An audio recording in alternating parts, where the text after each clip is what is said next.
12ஆம் அதிகாரத்துல முதல் வகுப்புக்கு நம்ம வந்திருக்கோம் இப்ப. சோ இப்ப இந்த 12ஆம் அதிகாரத்துக்குள்ள போற எப்பொழுது இந்த விஷயங்கள் நடக்குது, சகரியா இந்த தீர்க்க தரிசனத்தை எப்ப பேசுறார் அப்படிங்கறத பத்தின விஷயங்களை நம்ம முதல்ல தெரிஞ்சுக்குவோம். ஒவ்வொரு வாரமும் நம்ம சப்ஜெக்ட் பார்க்குறப்ப அந்த அறிமுகத்தோட தான் நம்ம பார்க்குறோம்.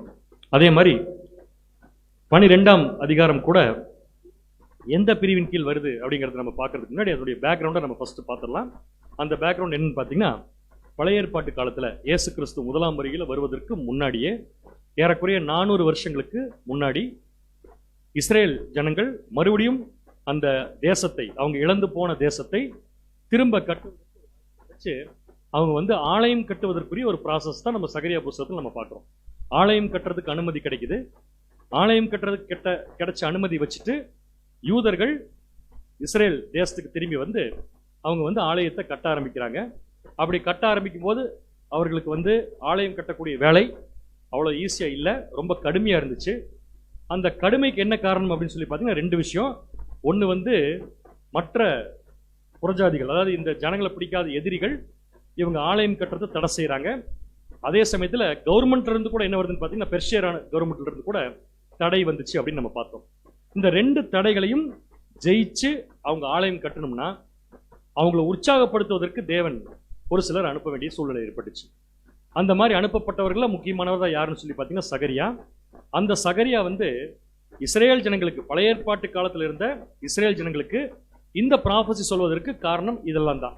அவங்கள அஷூரன்ஸ் கொடுக்கறதுக்கும் என்கரேஜ் பண்றதுக்கும் அதே சமயத்தில் ஆசீர்வாதம் பத்தி பேசி அவங்களை கட்ட வைக்கிறதுக்கும் தேவன் சகரியா மூலம் தீர்க்க தரிசனம் கொடுத்தார். அப்ப இந்த தீர்க்க தரிசனம் யாருக்கு நேரடியாக பொருந்துன்னு பார்த்தீங்கன்னா, பழைய ஏற்பாட்டு காலத்தில் ஆலயம் கட்டி கொண்டிருந்த யூதர்களுக்கு அது பொருந்தும். அதே சமயத்தில் இந்த விஷயங்கள் எல்லாமே உலகத்தின் கடைசி காலத்தில் உலக ஜனங்களை தேவன் ஆசீர்வதிக்கிற அந்த ப்ராசஸ்ல உலக ஜனங்கள் ஆசீர்வதிக்கப்படுவதற்கு இஸ்ரேல் ஜனங்களும் ஒரு முக்கியமான காரணமா இருப்பாங்க அப்படிங்க நம்ம படிச்சிருக்கிறோம். ஆபிரகாமுக்கு தேவன் கொடுத்த ஆசீர்வாதம் என்னங்க, ஞாபகப்படுத்தி பார்த்துக்கலாதே. உனக்குள் உன் சந்ததிக்குள் பூமியில் உள்ள சகல ஜாதிகளும் ஆசீர்வதிக்கப்படும். அந்த ப்ராசஸ், அந்த உனக்குள் அப்படிங்கிறது இஸ்ரேல் ஜனங்கள் அப்படிங்கிறத நம்ம படிச்சிருக்கோம். அந்த இஸ்ரேல் ஜனங்களுடைய பங்கு என்ன உலக ஜனங்கள் ஆசீர்வாதத்தில் அப்படிங்கிறதையும் நம்ம என்ன பண்ணலாம்னா இந்த சகரியா புஸ்தகத்துல நிழலும் பொருளும் அப்படிங்கிற அடிப்படையில் நம்ம பார்த்துட்டு வரோம். இப்ப நம்ம பார்க்கக்கூடிய 12ஆம் அதிகாரம் சகரியா புஸ்தகத்துல எந்த பகுதியில் வருதுன்னு பார்த்தீங்கன்னா 4வது பகுதி. அந்த 4வது பகுதிக்கு என்ன தலைப்பு நம்ம வச்சிருக்கோம்னு பார்த்தீங்கன்னா, encouragement and hope. Encouragement and ஹோப்னா அவங்களை உற்சாகப்படுத்துறதுக்கு சரி, நம்பிக்கை கொடுக்கறதுக்கு சரி. அப்போ உற்சாகமும் நம்பிக்கையும் கொடுப்பதற்கு அவங்களுக்கு ஒரு மருந்து தேவைப்பட்டுச்சு. அந்த மருந்தை சகரியா எடுத்து போட்டார். அந்த மருந்துக்கு என்ன பேருன்னு பார்த்தீங்கன்னா மேசியா அப்படிங்கிறத கரெக்டான விளக்கம். மேசியா அப்படின்னு ஒருத்தர் வரப்போறாரு. அவர் முதலாம் வருகையில் வரப்போறாரு, 2ஆம் வருகையில் வரப்போறாரு. அப்படிங்கிறத முதலாம் வருகையில் வருவதற்கு முன்னாடியே சொல்லிட்டார் சகரியா. இயேசு கிறிஸ்து முதலாம் வருகையில் வரப்போறதையும் சொல்லிட்டாரு, 2ஆம் வருகையில் வரப்போறதையும் சொல்லிட்டாரு. ஏன்னா முதலாம் வருகை 2ஆம் வருகை ரெண்டுமே இயேசு கிறிஸ்து வருவது யாருக்காகன்னு பார்த்தீங்கன்னா இந்த இஸ்ரேல் ஜனங்களுக்காக தான். அப்படிங்கிறத அவர் முதல் வருகையில் வருவதற்கு ஏறக்குறைய 850 வருஷங்களுக்கு முன்னாடியே தேவன் என்ன பண்ணிட்டாருங்க சொல்லிட்டார். ஓகே, சகரியா புஸ்தகம் 400 வருஷத்துக்கு முன்னாடியே என்ன பண்ணிட்டாருன்னா தேவன் அவர்கள் மூலமா சொல்லிட்டார். அதுல கடந்த வாரம் நம்ம பார்த்த 11ஆம் அதிகாரம் எங்க வருது, எங்க பொருந்தது, அந்த 11ஆம் அதிகாரத்துடைய பேக்ரவுண்ட் என்ன அப்படின்னு சொல்லி நம்ம பார்க்கும்போது இப்ப பார்க்க போறது 12ஆம் அதிகாரம். நான் இப்ப போட்டிருக்கிறது 11ஆம் அதிகாரத்தை பத்தி. ஸோ 16ஆம் அதிகாரத்தில் நடக்கக்கூடிய சம்பவங்கள் எங்க ஆரம்பிக்குது, எங்க முடியுது ரீகால் பண்ணிக்கலாம். முதல் வருகைக்கு முன்னாடி இருந்து அவங்கள மேய்க்க ஆரம்பிக்கிறார் இயேசு கிறிஸ்து அப்படின்னு பார்த்தோம். மேய்க்கிறதுக்கு ஒரு வெப்பன் வச்சிருந்தார். 2 கோல். ஒரு கோல் பேரு அனுக்கிரகம், இன்னொரு கோல் பேரு நிக்கிரகம். மறக்க மாட்டேது பாத்தீங்களா? இப்ப இதே ப்ராஃபட்டிக்கல் அடையாள பாஷை யூஸ் பண்ணாம டைரக்டா சொல்லியிருந்தாருன்னா கொஞ்சம் மறந்துருப்போம். நம்ம அடையாள பாஷையினுடைய ஸ்பெஷாலிட்டி இதுதான். நிக்கிரகம் அனுக்கிரகம் அப்படிங்கிற கோலை வச்சாரு. அந்த கோலை வச்சு மேய்ச்சாரு. ஆனா முதலாம் வருகை முடிச்சுட்டு போகும்போது என்ன பண்ணிட்டார், கோலை முடிச்சிட்டார். ஏன் முடிச்சிட்டாரு? அந்த 2 கோலுக்குமே அவங்க கீழ்படியில. அப்ப இவர் மேய்க்கிறதுக்குரிய அர்த்தத்தை அவங்க புரிஞ்சுக்காம ரிஜெக்ட் பண்ணாங்க. ரிஜெக்ட் பண்ணா கூட மறுபடியும் 2ஆம் வருகையில் இயேசு கிறிஸ்து யாருக்கு தான் ஆசீர்வாதம் கொடுக்க போறாரு, இஸ்ரேல் ஜனங்களுக்கு தான் கொடுக்க போறாரு. பட் எப்படின்னா இஸ்ரேல் ஜனங்கள் அப்படிங்கிற அடிப்படையில் கிடையாது. யூதன் என்றும் இல்லை, கிரேக்கன் என்றும் இல்லை. இந்த இன்ஃபர்மேஷன்லாம் இப்ப யாருக்கு போயிட்டு இருக்குன்னு பாத்தீங்கன்னா, ஆலயம் கட்டி கொண்டிருக்கிற யூதர்களுக்கு அது போயிட்டு இருக்கு. இது 11ஆம் அதிகாரத்துடைய சிறப்பு. 12ஆம் அதிகாரம் என்னவா இருக்கும் அப்படிங்கிறத வீட்டில் படிச்சுட்டு வர சொன்னேன். கண்டிப்பா படிச்சுட்டு வந்திருப்பீங்க எனக்கு தெரியும். அதனால 12ஆம் அதிகாரத்துடைய நோக்கம் என்னன்னு சொல்ல முடியுமா யாராவது? ஓகே, எனக்கு புரிஞ்சிருச்சு. அதனால நான் அடுத்த பாயிண்ட்டுக்கு போயிடுறேன். 12ஆம் அதிகாரத்துடைய நோக்கம் என்னன்னு பாத்தீங்கன்னா 100% இதுல பேசப்படக்கூடிய தீர்க்க தரிசனங்கள் எல்லாமே இயேசு கிறிஸ்துவின் 2ஆம் வருகைக்கு மாத்திரம் தான் பொருந்தும். Not first coming. இன்னும் தெளிவா சொல்ல போனா யூதர்களுக்கு ஒரு மிகப்பெரிய ஆபத்து காத்துட்டு இருக்கு. இன்னும் ஃபியூச்சர்ல நியர் ஃபியூச்சர்ல நம்ம இருக்கிற காலத்துல இருந்து எதிர்காலத்துல பாத்தீங்கன்னா யூதர்களுக்கு ஒரு மிகப்பெரிய ஆபத்து. அந்த ஆபத்தை பத்தி பைபிள் பேர் கொடுத்திருக்கு. அந்த நாள் பெரிய நாள், யாக்கோபுக்கு இக்கட்டு காலம். சோ அந்த யாக்கோபுக்கு இக்கட்டு காலம் வரப்போகுது இல்லையா, அதை பத்தின இன்ஃபர்மேஷனும் அதுக்கு முன்னாடி நடக்கக்கூடிய இன்ஃபர்மேஷனை பத்தி சொல்றதுக்கு தான் எந்த சாப்டர் எடுத்திருக்காருன்னு பாத்தீங்கன்னா சகரியா 12ஆம் அதிகாரம். ஞாபகம் வச்சுக்கோங்க. சோ சகரியா 12ஆம் அதிகாரத்துல சகரியா சொல்லக்கூடிய தீர்க்க தரிசனங்கள் இயேசு கிறிஸ்துவின் முதல் வருகைக்கு முன்னாடியே பேசப்பட்டிருந்தாலும் அது இயேசு கிறிஸ்துவின் முதல் வருகை பத்தி என்ன பண்ணல, டச் பண்ணல. அது நேரம் எங்க போயிடுச்சுன்னா அந்த மகா பெரிய நாள், அதுக்கு பிரிலியூட் அப்படின்னு என்ன அர்த்தம், முன்னுரை. ஒரு பெரிய நாளுக்கு ஒரு முன்னுரை. இஸ்ரேல் ஜனங்களுக்கு வரப்போற ஒரு மிகப்பெரிய நாளுக்கு ஒரு முன்னுரையாத்தான் என்ன பண்ணிருக்காருன்னா இந்த ப்ராஃபஸி சொல்லியிருக்காரு. சோ இதை நம்ம தேவனுடைய திட்டத்துல எங்க பொருத்தி பார்க்கணுங்கிறது ரொம்ப முக்கியம். 12ஆம் அதிகாரத்தை, சகரியா 12ஆம் அதிகாரத்தை தேவனுடைய திட்டத்துல நம்ம எங்க பொருத்தி பார்க்கணும் அப்படின்னு சொல்லி பாத்தீங்கன்னா கண்டிப்பா வேற எங்கேயும் கிடையாது, இந்த கடைசி காலம். இந்த காலத்துக்கு மட்டும் தான் பொருந்தும். சோ இப்ப நான் மார்க் பண்ணியிருக்க காலத்துக்கு நம்ம என்ன பேர் சொல்லுவோம்? வழக்கமா நிறைய பேர்கள் இருக்கு. என்ன சொல்லுவோம் நம்ம? அறுவடை அப்படின்னு சொல்லலாம். அறுவடை அதுக்குள்ள இருக்கு. அந்த அறுவடை எதுக்குன்னு பாத்தீங்கன்னா வரவிருக்கும் கண்ணுக்கு தெரிய ராஜ்யத்துடைய ப்ராசஸ் ஸ்டார்ட் ஆகுது. கிறிஸ்து 2ஆம் வருகையில வராரு. இதெல்லாம் அதுக்குள்ள இருக்கு. கிறிஸ்து 2ஆம் வருகையில வராரு. என்ன பண்ணாரு, இஸ்ரேல் ஜனங்களை கூட்டி சேர்க்கிறாரு. கூட்டி சேர்த்ததுக்கு அப்புறம் இஸ்ரேல் ஜனங்களுக்கு விரோதமா எல்லாத்தையும் கூட்டி சேர்க்கிறாரு. சொல்றது புரிஞ்சவங்களுக்கு? இஸ்ரேல் ஜனங்களையும் அவர் தான் கூட்டி சேர்க்கிறாரு. இஸ்ரேல் ஜனங்களுக்கு விரோதமாகவும் எல்லாத்தையும் கூட்டி சேர்க்கிறாரு. இது அந்த மகா பெரிய நாள். அந்த நாளுக்கு ஒரு முன்னுரையா 12ஆம் அதிகாரம் இருக்கிறதுனால சகரியா 12ஆம் அதிகாரத்தில் வரும் தீர்க்க தரிசனங்கள் எல்லாமே யூத யுகத்துக்கோ சுவிசேஷத்துடைய நடைமுறைக்கோ ஒத்து வராது. சுவிசேஷ யுகத்தின் முடிவு காலத்துல இயேசு கிறிஸ்து 2ஆம் வருகையில வந்ததுக்கு அப்புறம் இஸ்ரேல் ஜனங்களுக்கு நடக்க போற சம்பவமா இருக்கும் அப்படிங்கிறத நம்ம புரிஞ்சுக்கலாம். சரிங்களா? சரி, இயேசு கிறிஸ்து 2ஆம் வருகைக்கு அப்புறமா இப்ப நம்ம படிக்க போற 12ஆம் அதிகாரம் யாரை பத்தி சொல்லியிருக்கு? உலக ஜனங்களை பத்தியா, சபையை பத்தியா, இஸ்ரேல் ஜனங்களை பத்தியா? ஏன் இஸ்ரேல் ஜனங்களை பத்தி இவ்வளவு கான்பிடண்டா சொல்றோம்? சகரியா இந்த ப்ராஃபஸி சொல்லிட்டு இருக்கிறது யார்கிட்ட? இஸ்ரேல் ஜனங்கிட்ட தான். அப்ப அவங்ககிட்ட அஷூரன்ஸ் கொடுக்கறதுக்கு அவங்களுக்கு பின்னாடி கிடைக்க போற ஒரு ஆசீர்வாதத்தை பத்தி பேசுறதுக்காக வந்திருக்காரு.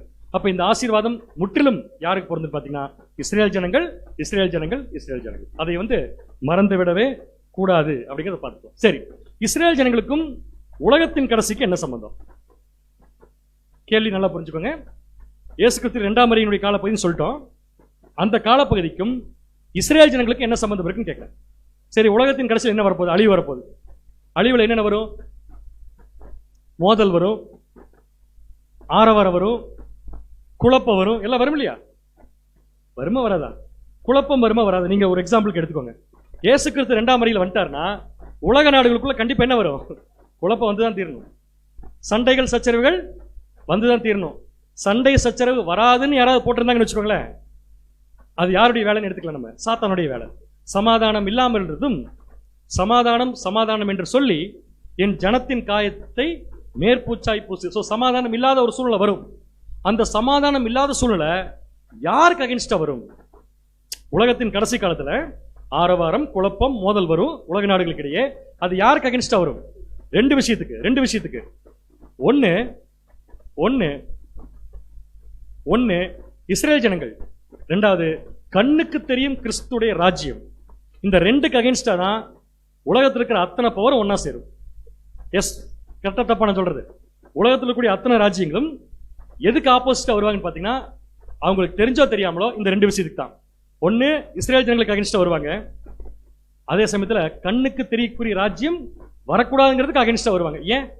கிறிஸ்துடைய ராஜ்யம் வரணுங்கிறது யாருக்குமே என்ன இல்லைங்க, விருப்பம் இல்லை. ஏன்னா உலக ராஜ்யங்கள் தங்களுடைய ராஜ்யத்தை ஸ்தாபிக்கிறதுக்கு தான் ட்ரை பண்ணுவாங்க. அப்ப அவங்க செய்யற வேலைகள் யாருக்கு அகைன்ஸ்டா இருக்கும்னா வரவிருக்கும் கண்ணுக்கு தெரிகிற ராஜ்யத்துக்கு அகைன்ஸ்டா தான் ஒர்க் பண்ணுவாங்க. அப்ப உலகத்தின் முடிவுக்கும் இஸ்ரேல் ஜனங்களுக்கும் என்ன சம்பந்தம் இருக்கு? உலகத்தின் முடிவுக்கும் கிறிஸ்துடைய கண்ணுக்கு தெரிய ராஜ்யத்துக்கு என்ன சம்பந்தம் இருக்குன்னா உலக ஜனங்கள் கஷ்டம் பூரா தீரப்போகுது. ஒரு கண்ணீர் இல்லாத ஒரு ராஜ்யத்தை உலக ஜனங்கள் ருசிக்க போறாங்க. இதான் நடக்க போகுது. ஆனா அதே சமயத்துல இஸ்ரேல் ஜனங்களுக்கு இதுல என்ன பங்கு இருக்கு உலகத்தின் முடிவில் அப்படின்னு பாத்தீங்கன்னா, உலகத்தை முடிக்க போறதே யார் தான்? இஸ்ரேல் ஜனங்கள் தான். வாசிக்கலாமா இருக்கு? ரோமர் 4:13. ரோமர் 4:13. அன்றியும் உலகத்தை சுதந்திரிப்பான் என்கிற வாக்குத்தத்தம் சாதாரண வாக்குத்தத்தம் கிடையாதுங்க, இது பயங்கரமான வாக்குத்தத்தம். அதுக்கு பேர் என்னன்னு பாத்தீங்கன்னா, உலகத்தை சுதந்திரிப்பான் என்கிற வாக்குத்தத்தம். யாருக்காவது கிடைக்குமா உலகத்துல இந்த மாதிரி ஒரு பிராமிஸ்? உலகத்தையே சுதந்திரிப்பான் என்ற வாக்குத்தத்தம் ஆபிரகாமுக்காவது அவன் சந்ததிக்காவது. ஆபிரகாமுக்கு உண்டு, யாருக்கும் உண்டு? அவன் சந்ததிக்கும் உண்டு. ஆபிரகாமுக்கும் உண்டு, அவன் சந்ததிக்கும் உண்டு. அந்த லிட்டரல் சந்ததி தான் இன்னைக்கு யாருன்னு பாத்தீங்கன்னா இஸ்ரேல் ஜனங்கள். அப்ப இஸ்ரேல் ஜனங்களுக்கு உலகத்துக்கு என்ன சம்பந்தம் இருக்கு? உலகத்தையே சுதந்திரிக்க போறது யார் தாங்க? இஸ்ரேல் ஜனங்கள் தான். நாளைக்கு கிறிஸ்துடைய கண்ணுக்கு தெரிய ராஜ்யத்துல வேர்ல்டு கேபிட்டல் எதுன்னு சொல்லி கேட்ட நம்முடைய பதில் இஸ்ரேல் தேசம் அப்படிங்கிறத தைரியமா நம்ம சொல்லிடுவோம். அப்ப இஸ்ரேல் ஜனங்களுக்கும் சகரியா சொன்ன தீர்க்க தரிசனத்துக்கும் கடைசி நாளுக்கும் கிறிஸ்துடைய கண்ணுக்கு தெரிய ராஜ்யத்துக்கும் ஏகப்பட்ட சம்பந்தம் இருக்கு. அந்த சம்பந்தத்தை கரெக்டா லிங்க் பண்ணி உலகத்தின் முடிவை கொண்டு வந்து நிறுத்த போறது எதுன்னு பாத்தீங்கன்னா சகரியா 12 சரி, இப்போ ஒரு கேள்வி, நமக்கு நியாயமான கேள்வி. சகரியா 12 வரப்போற போர்ஷன் இயேசு கிறிஸ்துடைய 1ஆம் வருகையில் வர்றதா 2ஆம் வருகையில் வருதா? 2ஆம் வருகையில். ஆனா இந்த இன்ஃபர்மேஷன் இப்ப யாருக்கு சொல்லிட்டு இருக்காரு சகரியா? 1ஆம் வருகைக்கு முன்னாடி இருந்தாங்க. இப்ப கேள்வி, ஆலயம் கட்டி கொண்டிருக்கூடிய ஜனங்களுக்கு இந்த இன்ஃபர்மேஷன் தேவையா? 2 விதமான பதில் வரும், எனக்கு நல்லா தெரியும். கேள்வி அதனால நிறுத்திட்டேன், நல்லா யோசிச்சு பதில் சொல்லுங்க. ஆலயம் கட்டிட்டு இருக்கிறது பழைய ஏற்பாட்டில், கரெக்டா இல்லையா? பழைய ஏற்பாட்டில். சகரியா பேசிட்டு இருக்கிறது பழைய ஏற்பாட்டில். அவர் பேசுற விஷயம் நடக்க போறது புதிய ஏற்பாட்டின் கடைசியில. அப்ப பழைய ஏற்பாட்டில் இருக்கவங்களுக்கு எதுக்கு இந்த இன்ஃபர்மேஷன்? கரெக்டான பாயிண்ட் தான். அவங்க ஒழுங்கா கட்டினா தான் பின்னாடி இந்த ஆசீர்வாதம் அவங்களுக்கு சூட் ஆகும். எந்த ஆசீர்வாதம்? உலகத்தை சுதந்திரிப்பான். அப்ப முதல்ல அவங்க இப்ப என்ன பண்ணணும்? ஒழுங்கா கட்டணும். ஒழுங்கா கட்ட முடியல, சோ கட்ட வைக்கிறதுக்கு தான் அவங்களுக்கு பின்னாடி வரப்போற ஆசீர்வாதத்தை பத்தியே பேச வைக்கிறார். இதுல இருந்து நம்ம என்ன தெரிஞ்சுக்கலாம்னா, உலகத்தின் முடிவில் என்ன நடக்க போகுதுங்கிறத நம்ம தெரிஞ்சுக்கிறதுக்கு இந்த ப்ராபசி நமக்கு யூஸ் ஆகுது. இன்னும் தெளிவா சொல்ல போனா, இப்ப ஆலயம் கட்டுற இஸ்ரேல் ஜனங்கள் பார்க்கிற இஸ்ரேல் தேசம் வேற. ஆலயம் கட்டி கொண்டிருக்கிற இஸ்ரேல் ஜனங்கள் ஆலயம் கட்டும் போது பார்த்துட்டு இருக்கிற இஸ்ரேல் தேசம் வேற. உலக நாடுகளுக்கெல்லாம் சவால் விடக்கூடிய இஸ்ரேல் தேசம் கம்ப்ளீட்டா சேஞ்ச் ஆக போகுது. என்னென்னலாம் சேஞ்ச் ஆக போகுது இஸ்ரேல் தேசத்துல? ஆலயம் கட்டும் போது இருந்ததுக்கும் உலகத்துக்கே நாளைக்கு இவங்க ஆலயமா மாற போறதுக்கும் தேசத்துல வித்தியாசம் இருக்கு. என்னென்ன வித்தியாசங்கள் வரப்போகுது சொல்லுங்க பார்க்கலாம். முதல்ல, ஆலயம் கட்டுறப்ப தேசம் அப்படி இல்லை, ஆனா உலகத்தின் கடைசியில இந்த தேசம் அப்படி ஆயிரும். அந்த அப்படி என்ன?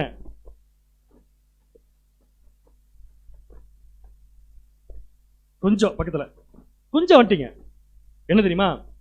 தேவன் இந்த தேசத்தை உலகத்தின் கடைசி காலத்துல உலக ராஜ்யங்களை ஜெயிப்பதற்கு யூஸ் பண்றப்ப என்ன கண்டிஷன் கொண்டு போறான்னு பாத்தீங்கன்னா, ஒரு தெய்வீக நிலைமை கொண்டு போறாரு. தெய்வீக சுபாவம் இல்ல, அது யார் கிடைக்க போகுது? சபைக்கு. ஆனா இந்த தேசத்தை தேவன் என்ன பண்ண போறேன்னா, ஒரு டிவைன் நேஷனா மாத்த போறாரு. அப்படின்னு என்ன அர்த்தம்? அந்த நேஷனுக்குள்ள, அந்த தேசத்துக்குள்ள நடக்கிற எல்லாமே யாருடைய அனுமதி பெற்று தான் நடக்கும்? தேவன். Divine nation. இப்ப நம்மள கூட டிவைன் சொல்லுவாங்க இல்லையா? நமக்குள்ள நடக்கிற விஷயங்களை யார் சொல்றதா நடந்துட்டு இருக்குது? Okay, question pass. அடுத்த கான்செப்ட் சகரியா 12 அடுத்த கான்செப்ட். முதல் கான்செப்ட் தேசத்துடைய கண்டிஷனே மாறப்போகுது. அடுத்த கான்செப்ட் தேசத்துல மீந்திருப்பவர்கள் ஒரு குரூப் இருப்பாங்க, அவங்கள வச்சு என்ன பண்ண போறாரு? இந்த கான்செப்டும் இஸ்ரேல் ஜனங்களுக்கு சொல்லணும். அடுத்தது ஒரு அதிகபட்ச கண்டிஷன்ல போய் பார்க்கறப்ப, அதாவது ஒரு கடைசி கண்டிஷன் ஆக ஆக என்ன ஆகுன்னு பாத்தீங்கன்னா, புதிய தலைவர்கள் வரப்போறாங்க. புதிய தலைவர்கள் எருசலேம்ல வரப்போறாங்க, இஸ்ரேல் தேசத்துல வரப்போறாங்க. இந்த 3 இன்ஃபர்மேஷனும் ஆலயம் கட்டிட்டு இருக்கிறப்ப கிடையாது. அப்ப ஆலயம் கட்டுறவங்களுக்கு இதை சொல்லணும். இந்த தேசம் எப்படி மாறப்போகுது, மாறப்போற தேசத்தை நீங்க தான் இப்ப கட்ட ஆரம்பிச்சிருக்கீங்கன்னு அவங்களுக்கு சொல்லணும். அதுக்கு தான் இந்த இன்ஃபர்மேஷன் அவங்களுக்கு என்ன ஆயிட்டு இருக்கு, இப்ப போயிட்டு இருக்கு. ஓகேங்களா பிரதர்? ரைட். சோ உலகத்தின் கடைசி காலத்துல வந்துடலாமா? இன்னைக்கு இருக்கிற இஸ்ரேல் ஜனங்கள் அடுத்து என்ன ஆக போறாங்கன்னா, எல்லாரும் எல்லா நாடுல இருந்து வந்து செட்டில் ஆக போறாங்க இஸ்ரேல் தேசத்துல. எவ்வளவு பர்சன்டேஜ் பீப்புள் என்ன வரணும்? ஆஃப்டர் கொரோனா செக் பண்ணல, பிஃபோர் கொரோனா 50% பேலன்ஸ், அதுல கொஞ்சம் கொஞ்சம் வந்திருக்கு. அப்படி 1-2% வந்திருக்கும் திருப்பி இல்லையா? வந்தாச்சு. 100% கண்டிப்பா வருவாங்க.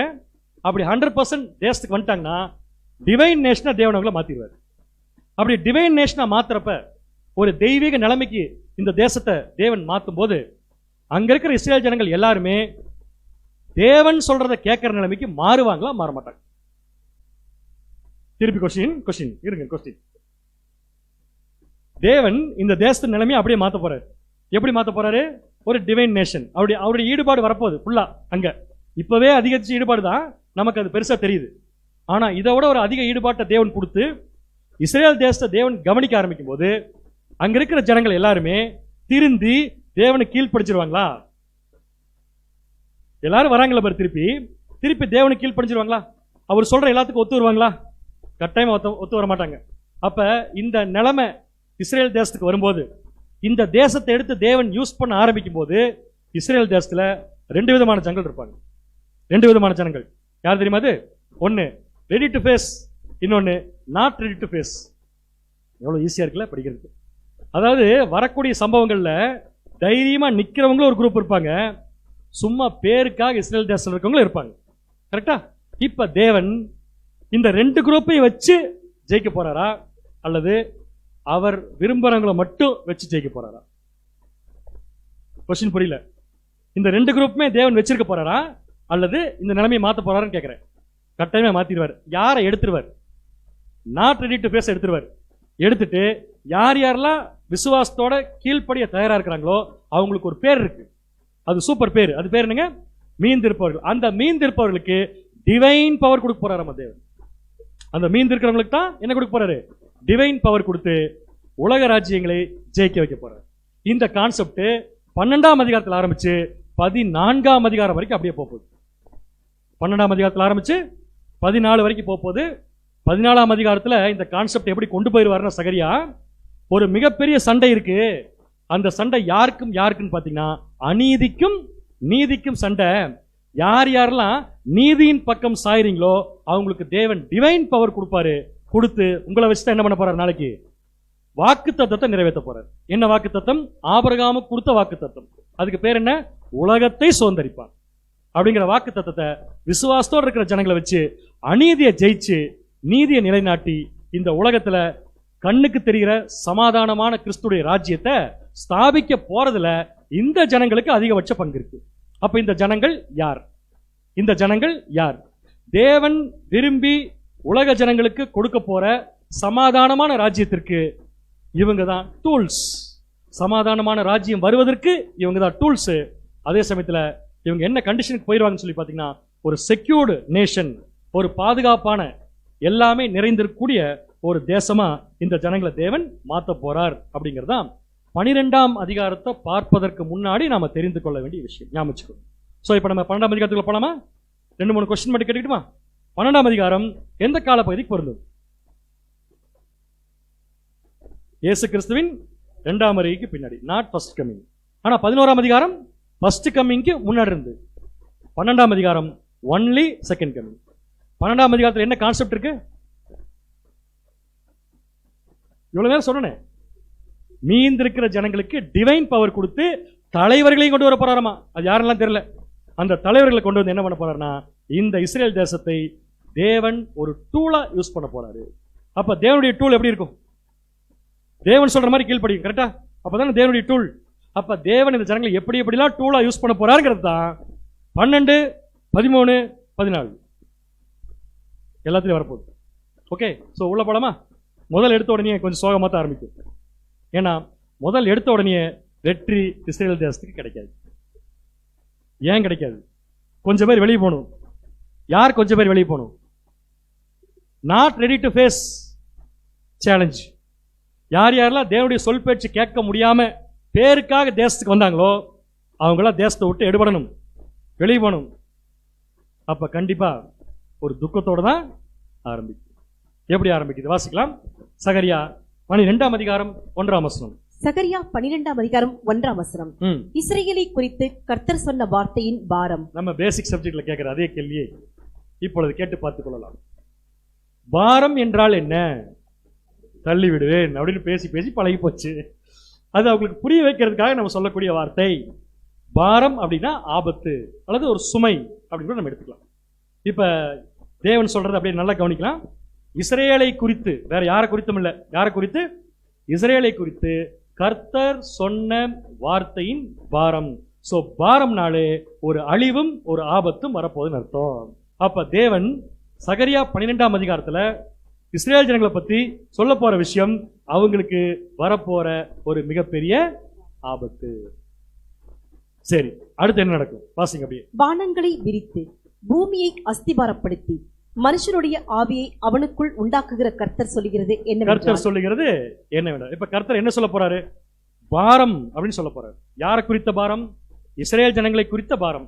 சோ இந்த பாரம் என்ன, எப்ப நடக்க போற விஷயம் பாத்தீங்கன்னா, இஸ்ரேல் தேசத்துக்கு ஒரு விடுதலையை தேவன் ஏற்படுத்துவதற்கு முன்னாடி நடக்கக்கூடிய ஒரு துயரம்.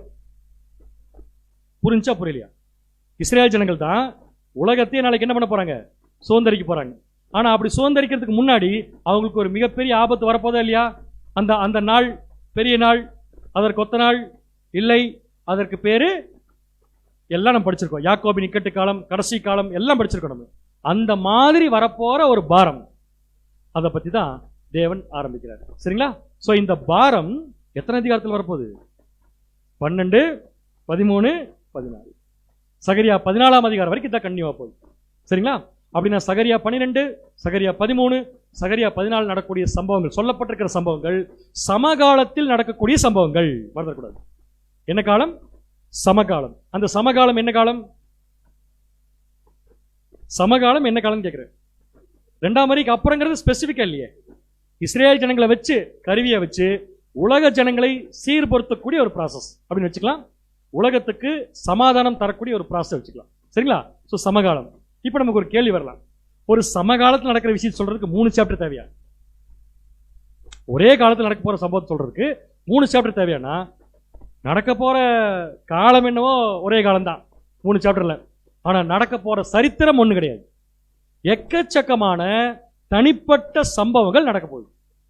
ஒரே காலப்பகுதியில் நடந்தாலும் அந்த காலப்பகுதியில் நடக்கக்கூடிய தொடர்ச்சியான அடுக்கடுக்கான சம்பவங்களை, தனித்தனியான சம்பவங்களை சொல்றதா எதுன்னு பாத்தீங்கன்னா சகரியா 12ஆம் அதிகாரம். சரிங்களா? இப்ப நான் என்ன பண்ண போறேன், மறுபடியும் சகரியா 12ஆம் அதிகாரம் 1ஆம் வசனத்தை போட போறேன். அந்த வசனத்தை பேசுனது தேவன் யார்கிட்ட போய் சொல்ல சொன்னார்னா சகரியா. சகரியா போய் யார்கிட்ட சொல்லணும்? இஸ்ரேல் ஜனங்கிட்ட. ஆலயம் கட்டி கொண்டிருக்கும் இஸ்ரேல் ஜனங்கள். ஃபர்ஸ்ட் வசனத்துல தேவன் என்ன சொல்ல வர்றார் அதை மட்டும் சொல்லுங்க பாருங்க. நல்லா படிச்சுட்டு பதில் சொல்லுங்க. இப்படி ஒரு அறிமுகம் தேவையா? முதல்ல படிச்சாதானே தெரியும். படிச்சிருங்க.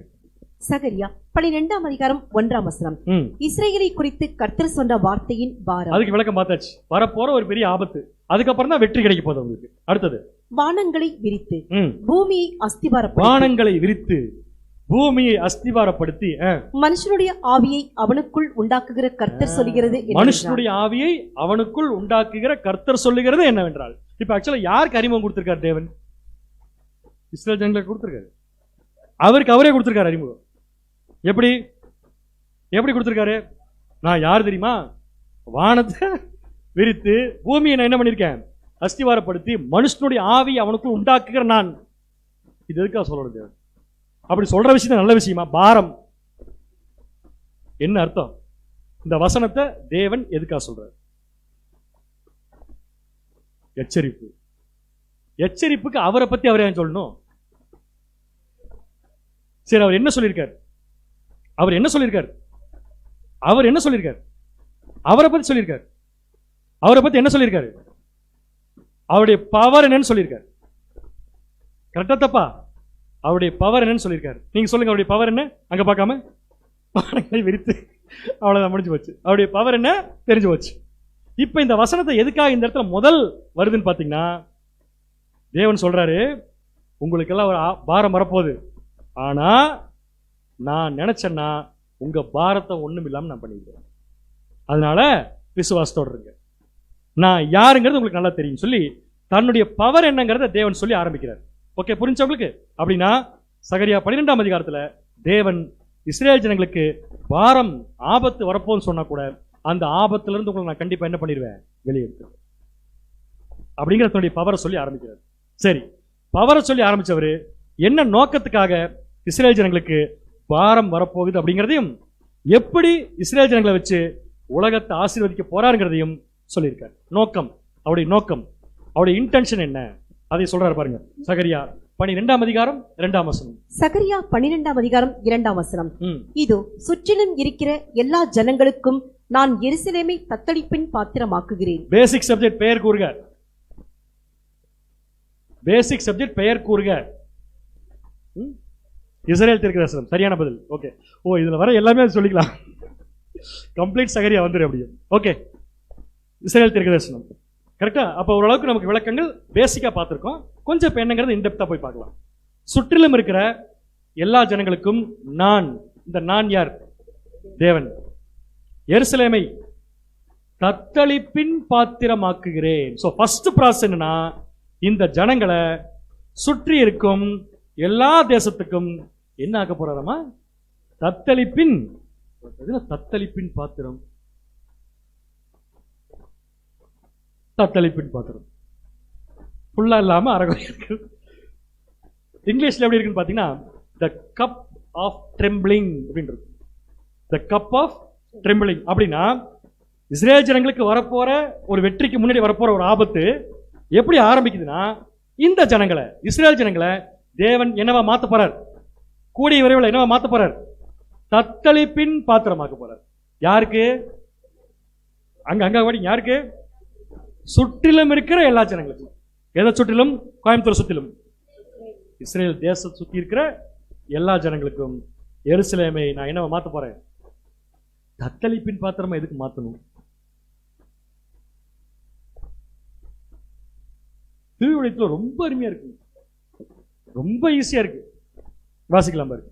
இதோ சூழ்ந்திருக்கும் மக்கள் இனங்கள் அனைத்திற்கும் சூழ்ந்திருக்கும் மக்கள் இனங்கள் அனைத்திற்கும் போதை ஏற்றி தள்ளாட செய்யும் மதுக்கிண்ணமாக நான் எருசலேமை ஆக்க போகிறேன். இப்ப புரிஞ்சிருக்குமே நல்லா?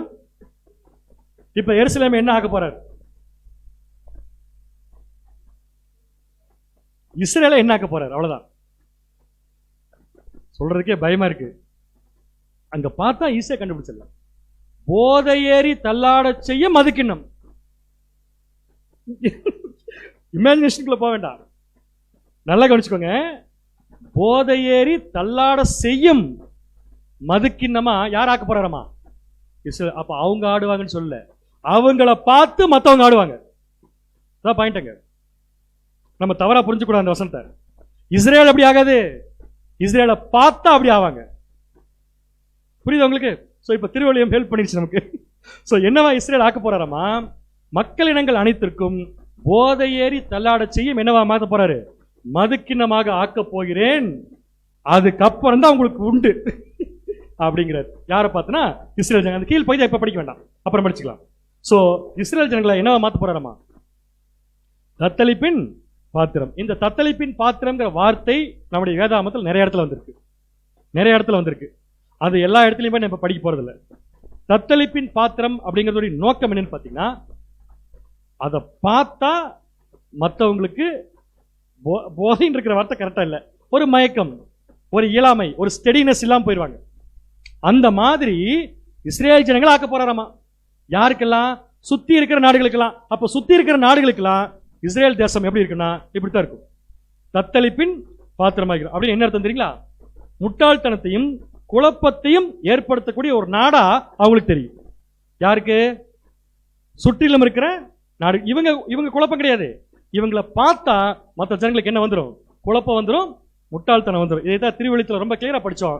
தள்ளாட செய்யும் மதுக்கிண்ணமாக நான் எருசலேம் என்ன பண்ண போறேன்? ஆக்க போறேன். அப்படின்னா இந்த ஜனங்கள் இதுக்கு ஏற்கனவே ட்ரெயின்டு, பயிற்சி எடுத்தவர்கள்.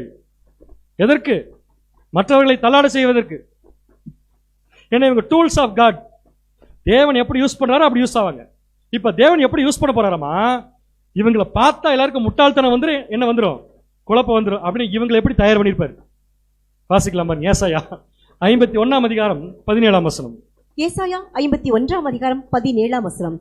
எழும்பு எழும்பு, கர்த்தருடைய உக்கிரத்தின் பாத்திரத்தை அவர் கையில் வாங்கி குடித்திருக்கிற எருசலேமே. கர்த்தருடைய உக்கிரத்தின் பாத்திரத்தை அவர் கையில் இருந்து வாங்கி கொடுத்திருக்கிற எருசலேமே அப்படின்னு என்ன அர்த்தம்? இவங்க ஒரு பாத்திரம், தேவனால் யூஸ் பண்ணக்கூடிய ஒரு பாத்திரம்.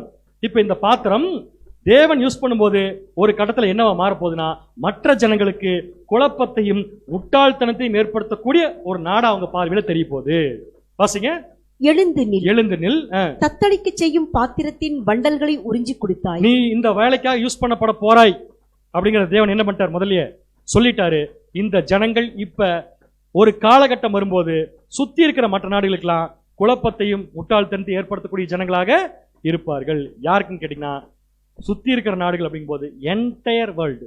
ஏன்னா ஏன் என்டையர் வேர்ல்டு சுத்தி இருக்கு நான் சொல்றேன்னா, எல்லா நாடுகளும் சுத்தி வந்து நிக்க போறாங்க இவங்கள ஒரு காலத்துல. அந்த நாளுக்கு முன்னாடி நடக்கக்கூடிய ஒரு சம்பவம். சோ அந்த நாள்ல எல்லா நாடுகளுக்கும் இஸ்ரேலை பார்த்தா ஒரு முட்டாள்தனமும் ஒரு குழப்பமும் ஏற்படுத்தக்கூடிய கண்டிஷனுக்கு என்ன ஆயிருவாங்க? போயிடும். இன்னைக்கு நடந்துட்டு இருக்கா இல்லையா இது? அவங்கள பார்த்தா எல்லா ஜனங்களுக்கும் என்ன வருது? அவங்கள மாதிரி செய்யணுங்கிற எண்ணம் வருது. ஆனா என்ன பண்ண முடியாது? செய்ய முடியாது. அதே மாதிரி நிறைய ரூல்ஸ் அண்ட் ரெகுலேஷன் பாஸ் பண்ணுவாங்க. ஆனா என்ன பண்ண முடியாது? செய்ய முடியாது. அவங்கள வச்சுதான் செய்யணும். அந்த கண்டிஷன் இன்னைக்கு மாறிடுச்சு. இது எப்ப மாறிச்சு? இயேசு கிறிஸ்துவின் முதலாம் வருகை இல்லையா? இயேசு கிறிஸ்துவின் முதலாம் வருகையிலே மாறிடுச்சான்னு கேட்கிறேன். இல்ல. எப்ப மாறுற ப்ராசஸ் ஆரம்பிச்சதுன்னா இயேசு கிறிஸ்துவின் இரண்டாம் வருகை. சோ இரண்டாம் வருகையில் என்ன நடந்துச்சு? இங்கிலாந்து பிரிட்டிஷ் ரூலர்ஸ் போய் பிடிச்சாங்க. டர்க்கி கையிலிருந்து துருக்கி கையிலிருந்து இஸ்ரேல் தேசத்தை பிடிச்சாங்க. அதுல ரொம்ப முக்கியமானவர் யாருன்னு பார்த்தீங்கன்னா ஜெனரல் ஆலன் பி. அவர் வந்து தேசத்தை கேப்சர் பண்ணி தேசத்தை பிரிட்டிஷ் அரசாங்கத்தோட இணைச்சு பிரிட்டிஷ் ரூல் கொண்டு வரும்போது தான் சுத்தி இருக்கிற எல்லா நாடுகளுக்கும் இவங்க என்னவா மாறுறாங்கன்னு சொல்லி பாத்தீங்கன்னா தத்தளிப்பின் பாத்திரமாக என்ன பண்ணிட்டாங்க? இப்ப மாறிட்டாங்க. அப்ப இவங்க எப்ப பார்த்தாலும் குழப்பத்தையும் முட்டாள்தனத்தை ஏற்படுத்தினா சுத்தி இருக்கிற நாடுகள் சும்மா இருக்குமா? என்ன பண்ணுவாங்க அடுத்தது? அப்ப தேவன் இவங்களை ஃபர்ஸ்ட் என்ன பண்ண வைக்கிறார்னா, எல்லா நாடுகளுக்கும் ஒரு குழப்பத்தை கொண்டு வர வச்சு சண்டைக்கு வர வைக்கிறார். யாருக்கு அகென்ஸ்டா? இவங்களுக்கு அகென்ஸ்ட். அப்ப என்ன போடுவாங்க எல்லா நாடுகளும் வந்து? முற்றுகை போடுவாங்க. கரெக்டா? இதுதான் அடுத்த பேராகிராஃப். அப்படியே 12:2 முதல்ல இருந்து வாசிங்க மேல. சகரியா 12ஆம் அதிகாரம் 2ஆம் வசனம். இது சுற்றிலும் இருக்கிற எல்லா ஜனங்களுக்கும் நான் எருசலேமை தத்தளிப்பின் பாத்திரமாக்குகிறேன். எருசலேமை என்னவா மாத்த போறேன்? தத்தளிப்பின் பாத்திரமாக்குகிறேன். எருசலேமுக்கு விரோதமாய் போடப்படும் முற்றுகையிலே யூதாவும் அப்படியே ஆகும். அப்படின்னா அடுத்த ப்ராசஸ் என்னங்க? முதல்ல தத்தளிப்பின் பாத்திரமாக்குறாரு. தத்தளிப்பின் பாத்திரமாக்கணும். அடுத்து என்ன வந்துடும்? எருசலேமுக்கு விரோதமாய் என்ன போடப்படும்? முற்றுகை போடப்படும். எங்கேயா படிச்ச மாதிரி இருக்கா? எருசலேமுக்கு விரோதமாய் முற்றுகை போடப்படும். அப்படி போடப்படுகிற முற்றில யூதாவும் அப்படி ஆகும். முதல்ல எருசலேம் எப்படி ஆகும்? எப்படி ஆகும்? அவர் யூஸ் பண்ண போறாரு. அடுத்தது என்ன ஆகுதுன்னா, எருசலேமுக்கு விரோதமா என்ன வருது? முற்றுகை வருது. அந்த முற்றுகை போடுறப்ப யூதாவும் அப்படி ஆகும்னா என்ன அர்த்தம் அப்படின்னு கண்டுபிடிக்கணும். முதல்ல எருசலேமுக்கு விரோதமா முற்றுகை வருமா? வரும். எப்ப வரும்? சகரியா 14ஆம் அதிகாரம் 2ஆம் வசனம். சகரியா 14ஆம் அதிகாரம் 2ஆம் வசனம். எருசலேமுக்கு விரோதமாக யுத்தம் பண்ண சகல ஜாதிகளையும் கூட்டுவேன். சகல ஜாதிகளையும் கூட்டுவேன். நீங்க சொல்லுங்க பார்க்கலாம். எப்படி கூட்டுவார்? எருசலேமுக்கு விரோதம் யுத்தம் பண்ண சகல ஜாதிகளையும் தேவன் எப்படி கூட்டுவார்? கரெக்டா அண்டர்ஸ்டாண்ட் பண்ணீங்க, டக்குனு இப்ப பதில் வரும். எப்படி கூட்டுவார்னா, சுற்றி இருக்கிற நாடுகளுக்கு இஸ்ரேல் எப்படி மாத்துவாரு? தத்தளிப்பின் பாத்திரமா மாத்துவார். அப்படி மாத்தும் போது இவங்களுக்கு அகைன்ஸ்ட் எல்லாரும் என்ன பண்ணுவாங்க? வருவாங்க. அப்ப எருசலேமுக்கு விரோதமாய் என்ன போடப்படும்? முற்றுகை போடப்படும். முற்றுகை போட்டா யார் ஜெயிப்பா? உலக நாடுகள். அடுத்த வசனம் கிளியரா இருக்கும். சகரியா 14:3. கர்த்தர் புறப்பட்டு யுத்த நாளில் போராடுகிறது போல அந்த ஜாதிகளோட என்ன பண்ணுவாரு? போராடுவார். இப்ப கொஸ்டின், எருசலேமுக்கு விரோதமாய் முற்றுகை போடப்படும் போது யூதாவுக்கும் அதே நிலைதான் ஏற்படும். யூதாவுக்கும் அதே நிலைமை தான் ஏற்படும். இப்ப முற்றுகை எருசலேமுக்கா யூதாவுக்கா? அப்ப ரெண்டு என்னன்னு சொல்லுங்க. சரியான பதில் ரெண்டுக்குங்கிற சரியான பதில். ஏன்னா சில சமயத்துல நம்ம கேஜேவி பைபிள் வாசிக்கிறப்ப முற்றுகை போடுற பத்தி ஒன்னா வந்திருக்காது, தத்தளிப்பின் பாத்திரமாக்குறது ஒண்ணு மாதிரி வந்திருக்கும். அப்படி அல்ல. நீங்க நல்லா போய் அப்படியே இங்கிலீஷ் பைபிள் படிச்சீங்கன்னா இந்த பக்கம் மாதிரி கேஜேவில எப்படி இருக்குன்னு பாத்தீங்கன்னா, behold I will make Jerusalem a cup of trembling unto all the people round about. சுத்தி இருக்கிற நாடுகளுக்கு தத்தளிப்பின் பாத்திரமாக்குவேன். when they shall be in siege, அவங்க முற்றுகை போடப்படும் போது போத்னா ரெண்டுமே, எது ரெண்டுமே? Judah and Jerusalem. அப்ப யூதாவும் முற்றுகை போடப்படும், எருசலேமும் முற்றுகை போடப்படும். அப்படியே கொஞ்சம் NIV வந்து படிச்சு பாருங்க. I am going to make Jerusalem a cup of that sends all the surrounding peoples reeling. Reeling என்ன தெரியுமா? அதாவது எல்லா நாடுகளும் இவங்களை பார்த்து என்ன பண்ணுவாங்க? சுத்துவாங்க கீழே உருண்டு. போதை, குழப்பம். Judah will be besieged as well as Jerusalem. as well as Jerusalem.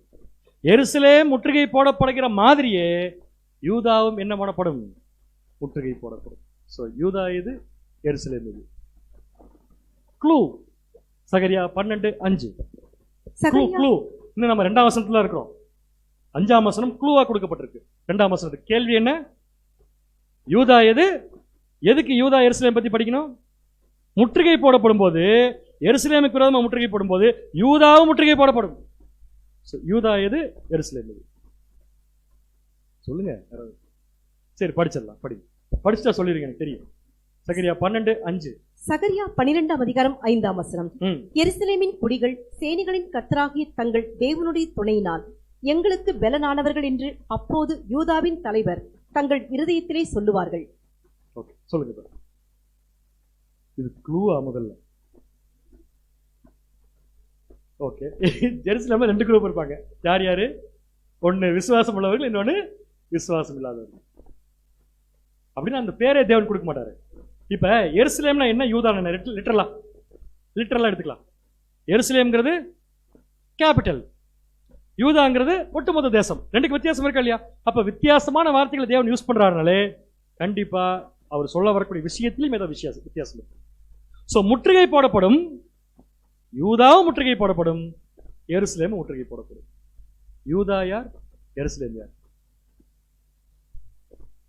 ஆனா கடைசியில முற்றுகை 2 பேருக்குமே தான். என்ன முற்றுகை? 3rd World War. நானே போட்டுட்டுமா? எருசலேம் அப்படிங்கிறது தேசத்தை பற்றினது, the nation of Israel. இப்ப பதில் வந்துருச்சு. யூதா அப்படின்னு சொன்னா the people of Israel. இந்த சாப்டர்ல நிறைய டேர்ம்ஸ் வரும். தாவீதின் வம்சம்னு ஒரு திடீர்னு உடனே 10 கோத்திரம் 2 கோத்திரம் என்ன பண்ணிடக்கூடாது, பிரிச்சிடக்கூடாது. கோத்திர வித்தியாசம் இருக்காதுன்னு படிச்சிருக்கோம். எப்படின்னு கேக்குறீங்களா? கேட்டதானே சொல்ல முடியும். எப்படின்னா சகரியா 12:5 எருசலேமின் குடிகள்னு போட்டிருக்கு. எருசலேம் என்ன? தேசம், தேசத்தின் குடிகள். சோ எருசலேம் நேஷன் வச்சுக்கோங்க. அடுத்து கீழே அப்படியே வாங்க. யூதாவின் தலைவர் அப்படின்னு என்ன அர்த்தம்? ஒரு தலைவர்னாலே அவங்களுக்கு கீழே யார் இருக்கணும்? ஜனங்க. அப்ப யூதா என்னவா இருக்கும்? ஜனங்கள். இதுதான் மேக்சிமம் இதுக்கு எடுக்க முடிஞ்ச விளக்கம். இதை வச்சு போறப்ப ஓரளவுக்கு தெளிவா இருக்கு. பட் ஆத்தன்டிகேட்டடா இதுதான் விஷயம் எந்த கமெண்ட்லயும் கொடுக்கப்படல. ஆனா 2 விஷயத்தை கொடுத்திருக்காருனாலே கண்டிப்பா 2 வித்தியாசம் இருக்கணும். இப்ப சொல்லுங்க பார்க்கலாம். முதல்ல தேவன் என்ன ஆக்க போறார்? எருசலேமை தத்தளிப்பின் பாத்திரம். யாருக்கு? அப்ப சுத்தி இருக்கிற நாடுகள் என்ன பண்ணுவாங்க? முற்றுகை போட வருவாங்க. யார முற்றுகை போடுவாங்க? தேசத்தையும் போடுவாங்க, ஜனங்களையும் போடுவாங்க. யாரும் தப்பிக்கவே முடியாது. இந்த ப்ராசஸ் எப்படி நடக்க போகுதுங்கிறத தேவன் ரொம்ப அழகா காமிக்கிறார். சகரியா 12ஆம் அதிகாரம் 3ஆம் வசனம். சகரியா 12ஆம் அதிகாரம் 3ஆம் வசனம். அந்நாளிலே நான் எருசலேமை சகல ஜனங்களுக்கும் பாரமான கல்லாக்குவேன். எந்நாளிலே? பாரமான கல்லாக்கூடிய நாள் இல்லையா? என்ன பதில் பாருங்க. முற்றுகை போடுற நாள் வச்சுக்கலாம். ஓகே, அந்த நாளிலே நான் எருசலேமை, எருசலேமை என்ன அர்த்தம்? தேசத்தை சகல ஜனங்களுக்கும் பாரமான கல்லாக்குவேன். எந்த சகல ஜனங்கள்? சுத்தி இருக்கிற நாடுகளுக்கு என்ன ஆக்குவேன் நானு? அங்க தத்தளிப்பின் பாத்திரம். இங்க என்னட்டாரு? பாரமான கல்லாக்குவேன். அதை கிளப்புகிற யாவரும் சிதைக்கப்படுவார்கள். அதை கிளப்புகிற யாவரும் என்ன பண்ணப்படுவார்கள்? சிதைக்கப்படுவார்கள். பூமியில் உள்ள ஜாதிகள் எல்லாம் அதற்கு விரோதமாய் கூடிக்கொள்வார்கள். 3 அப்ரோச், 3 விதமான approach from world kingdom towards Israel. எருசலேம் தேசத்திற்கு அகைன்ஸ்டா உலக நாடுகள் கொண்டு வர போற 3 அப்ரோச் இந்த வசனத்தில் இருக்கு. அந்த 3 அப்ரோச்சையும் தேவன் தோற்கடிக்க போறார். அப்ரோச் நம்பர் 1 தூக்க, அப்ரோச் நம்பர் 2 தாக்க, அப்ரோச் நம்பர் 3 முற்றுகை. இந்த 3ஐயும் உலக நாடுகள் எருசலேமுக்கு பண்ணுவாங்க. ஒருத்தர் தூக்குவாங்க, அதுதான் சொல்லியிருக்காரு, நீ தூக்கு, ஆனா எருசலேம் உனக்கு என்னவா மாறிடும்? பாரமான கல்லாயிரும். அடுத்தது நீ தாக்கு, வேற நாடுகள். தூக்கிறதுக்கு ஒரு சில நாடுகள், தாக்கிறதுக்கு ஒரு சில நாடுகள். தாக்கக்கூடிய நாடுகளுக்கு என்ன இன்ஃபர்மேஷன்? தாக்குன செதைச்சு போடுவாங்க. அடுத்த அடுத்த அடுத்த அப்ரோச், முற்றுகை போட வருவாங்க. முற்றுகை போட வரக்கூடிய நாடுகளையும் தேவன் என்ன பண்ண போறாரு? அழிக்க போறாரு. புரிஞ்சா உங்களுக்கு? 3 அப்ரோச். இந்த 3 அப்ரோச் தான் உலக நாடுகள் எருசலேமுக்கு பண்ண போறாங்க. சொல்லுங்க பார்க்கலாம், யார் தூக்குறது, யார் தாக்குறது, யார் முற்றுகை போடுறது? தூக்குறது, தூக்கி வச்சுக்க நினைக்கிறது, அவ்வளவுதான். ஆனா தூக்கி வச்சுக்க முடியாது. ஏன்? பாரமான கல்லாக்கு வேண்டார், தூக்க முடியாது. ஆனா தூக்கி வைக்க ட்ரை பண்ணுவாங்க. யார் இஸ்ரேல் தேசத்தை தூக்க முயற்சி செய்யறது, தூக்கி வச்சுக்கிறதுக்கு? அமெரிக்கா சொல்லலாம். இப்ப அமெரிக்காவில் தூக்க முடியுமா? கட்டாயமா தூக்க முடியாது. என்ன ஆகும்? இது சாதாரண கல் இல்ல. தூக்கி வச்சுக்க ஆசைப்பட்டா யாரு தூக்குறாங்களோ அவங்களே என்ன பண்ணிடும்? ஒண்ணுமில்லாம அழிச்சிடும். இங்கிலீஷ் நல்லா இருக்கு அந்த வார்த்தை. தமிழ்ல பாரமான கல்லாக்குன்னு போட்டிருக்காரு. இங்கிலீஷ்ல பாத்தீங்கன்னா பைபிள்லயே கிரீவியஸ்லி ஹர்ட், ஹர்ட்னா காயப்படுத்துறதுக்கு, தூக்குனவனையே பட்டு பயங்கரமா காயப்படுத்தக்கூடிய ஒரு அப்ரோச் யாருக்கு இருக்குன்னு பாத்தீங்கன்னா இஸ்ரேல் தேசத்துக்கு இருக்கு. சோ இது தோழமை நாடுகளுக்கு ஏற்படக்கூடிய நிலைமை. அடுத்தது தாக்க, கேட்க வேண்டாம், யாரு தாங்க? இன்னைக்கு இருக்கக்கூடிய அரபு நாடுகள். இப்ப ப்ராபசி சொல்லுங்க, தாக்குறவங்களுக்கு என்ன நடக்கும்? ப்ராபசி கேட்கிறாரு, சிதைக்கப்படுவார்கள். அதான் கரெக்டானது. அதனாலதான் என்ன ஆயிட்டு இருக்கு, இப்ப எல்லாமே சிதைஞ்சிட்டு இருக்குது. அவங்கள அடிக்கவும் முடியாது, அவங்கள தூக்கி கையில வச்சுக்க முடியாது, முற்றுகை போட முடியாது. ஏன்னா இட் இஸ் அ ஹோலி நேஷனா ஆக போகுது. அது தேவனுடைய புனிதமான ஒரு நகரமா மாறப்போகுது. தேவன் நினைக்கிறது மட்டும்தான் அந்த இடத்துல நடக்கும். இது 2வது ப்ராசஸ். 3வது ப்ராசஸ், உலக நாடுகள் எல்லாமே எருசலேமுக்கு விரோதமா என்ன போட வருங்க? முற்றுகை போட. இந்த 3 ப்ராசஸும் 3 அப்ரோச்சா உலக ஜனங்கள் செய்யும் போது தேவன் யார் பக்கத்தில் இருந்து அவர் செய்ய நினைக்கிற செய்வார்னு பாத்தீங்கன்னா இஸ்ரேல் தூக்குறவங்கள ஹட்டு பண்ணும், தாக்குறவங்கள சிதைக்கும், முற்றுகை போடுறவங்கள ஜெயிக்கும். இதுதான் தேசத்தின் நிலைமை அப்படிங்கிறது நம்ம என்ன பண்ணிக்கணும்? புரிஞ்சுக்கணும். இதெல்லாம் இவங்களுக்கு நடக்கிறதுக்கு யார் காரணம்? தேவன். அதனால தேவன் முதல் வசனத்துல எப்படி ஆரம்பிச்சாரு? தேவனுடைய பவர் என்னன்னு ஆரம்பிச்சார். தேவனுடைய பவர் என்ன? வானத்தை விரித்து பூமியை அஸ்திவார். அவரு இவங்க கூட இருக்காரு. சோ இவங்களை யாரும் ஒண்ணுமே செய்ய முடியாது. ரைட்டுங்களா? சரி, இதை பார்த்து எல்லா நாடும் விட்டுருமா? தூக்குறவன் தூக்கி அடிபட்டா விடுவானா? தூக்குறவன் தூக்கி அடிபட்டான் விடுவானா? விட மாட்டான். தாக்குறவன் தாக்கி அடி வாங்கிட்டா விடுவானா? விட மாட்டான். என்ன பண்ணுவாங்க? எல்லாருமே அடிக்க வருவாங்க. எதை எடுத்து வருவாங்க? குதிரை எடுத்து வருவாங்க. குதிரை எடுத்து அடிக்க வருவாங்க. தேவன் என்ன பண்ணுவாரு? இவங்க கூட இருப்பாரு. அப்ப அவங்க எடுத்து வர குதிரை என்ன பண்ணுவார் தேவன்? வாசிங்க, சகரியா 12ஆம் அதிகாரம் 4ஆம் வசனம். சகரியா 12ஆம் அதிகாரம் 4ஆம் வசனம். அந்நாளிலே எல்லாம் வரக்கூடிய அந்த நாளிலே நான் குதிரைகளுக்கெல்லாம் திகைப்பையும். குதிரைகளுக்கெல்லாம் குதிரையா குதிரைகளா? அப்ப வரப்போறது நிறைய குதிரைகள் வரப்போகுது. அந்த குதிரைகளுக்கெல்லாம் தேவன் என்ன ஏற்படுத்த போறாராமா? திகைப்பை. திகைப்பன என்ன? தமிழ்ல ஃப்ளூயன்ட் இல்ல. திகைப்பன என்னங்க? முழிக்கிறது. யார் முழிப்பாங்க? என்ன நடக்குதுன்னு தெரியாது, அவங்க தான் முழிப்பாங்க. சோ வரக்கூடிய குதிரைகளுக்கு எல்லாம் தேவன் என்ன ஏற்படுத்த போறாராமா? திகைப்பையும் அவைகளின் மேல் ஏறி. அப்ப அதை கண்ட்ரோல் பண்றவங்க. கரெக்டா? குதிரை இன்னும் என்னதுன்னு பார்க்கல, குதிரைகள் எதுன்னு பார்க்கல. ஆனா குதிரைகள் மேல சில பேர் ஏறி வருவாங்க. யாருக்கு அகேன்ஸ்டா? இஸ்ரேல் தேசம். அப்ப குதிரைக்கு திகைப்பு, குதிரை மேல ஏறி வரவனுக்கு புத்தி மயக்கத்தையும் வர பண்ணி யூதா வம்சத்தின் மேல் என் கண்களை திறந்து வைத்தேன். சரியான பாயிண்ட் இது. ஆனா யூதா வம்சத்து மேல மட்டும் என் கண்களை நான் என்ன பண்ணிருப்பேன்? திறந்து வைத்து ஜனங்களுடைய எல்லா குதிரைகளுக்கும் குருட்டாட்டத்தை உண்டு பண்ணுவேன் என்று கர்த்தர் சொல்கிறார். ஜனங்களின் குதிரைகளுக்கு என்ன உண்டாக்குவாராமா? குருட்டாட்டத்தை உண்டு பண்ணுவேன். இப்ப நம்ம என்ன கண்டுபிடிக்கணும்னா, யார் இந்த குதிரை? யார் இந்த குதிரை மேல ஏறி வரவங்க? யார் குதிரை? முதல்ல குதிரை என்ன பண்ணுதாமா? திகைக்குதாமா. அப்படிதான் போட்டிருக்கு. குதிரை திகைக்குது அப்படிங்கிறது சரியான மொழிபெயர்ப்பு அல்ல. இங்கிலீஷ் பைபிள்ல பாத்தீங்கன்னா எப்படி இருக்குன்னா அஸ்டானிஷ்மெண்ட் அப்படின்னு இருக்கும். அஸ்டானிஷ்மெண்ட்ங்கிற வார்த்தைக்கு திகைப்புங்கிறது கரெக்ட். ஆனா அஸ்டானிஷ்மெண்ட் அப்படிங்கிற வார்த்தை சரியான வார்த்தை அல்ல. அதுக்குரிய மொழிபெயர்ப்பு பாருங்க, 3 வெர்ஷன்ல போட்டிருக்கேன். ASV. குதிரை திகைக்குமா? குதிரை திகைக்காது.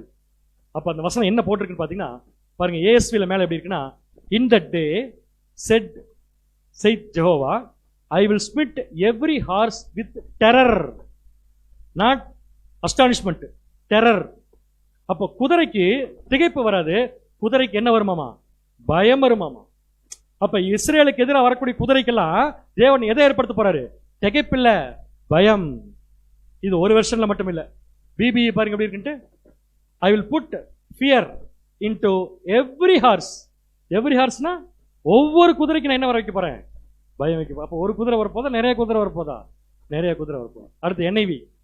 On the day I will strike every heart with panic. பேனிக்னா என்னங்க? பயம்.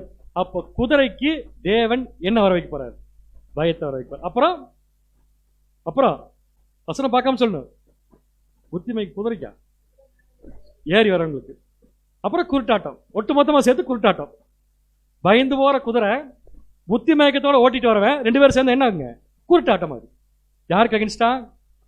இஸ்ரேலுக்கு அகென்ஸ்டா வருவாங்க. ஆனா தேவன் பண்ண போனது என்ன ஆட்டம்? குருட்டாட்டம். சொல்லுங்க பார்க்கலாம். தீர்க்க தரிசனத்தில் குதிரைகள் எதை குறிக்கும்? தீர்க்க தரிசனத்தில் குதிரைகள் எதை குறிக்கும்? தீர்க்க தரிசனத்தில் குதிரைகள் எதை குறிக்கும்? ஆல்மோஸ்ட் 20 பக்கத்தில் வந்துட்டீங்க. கரெக்ட். தீர்க்க தரிசனத்தில் குதிரைகள் நாடுகளின் ராணுவ வலிமை, power of military, power of army. அப்போ ஒரு நாட்டில் குதிரை இருக்குன்னு என்ன அர்த்தம்? அந்த நாட்டில் ராணுவ பலம் இருக்குன்னு அர்த்தம். உலகத்திலேயே பைபிள்ல இஸ்ரேல் விட்டுருங்க, இஸ்ரேலை தவிர உலகத்திலே பெரிய குதிரை வச்சிருந்தது யார் தெரியுமா?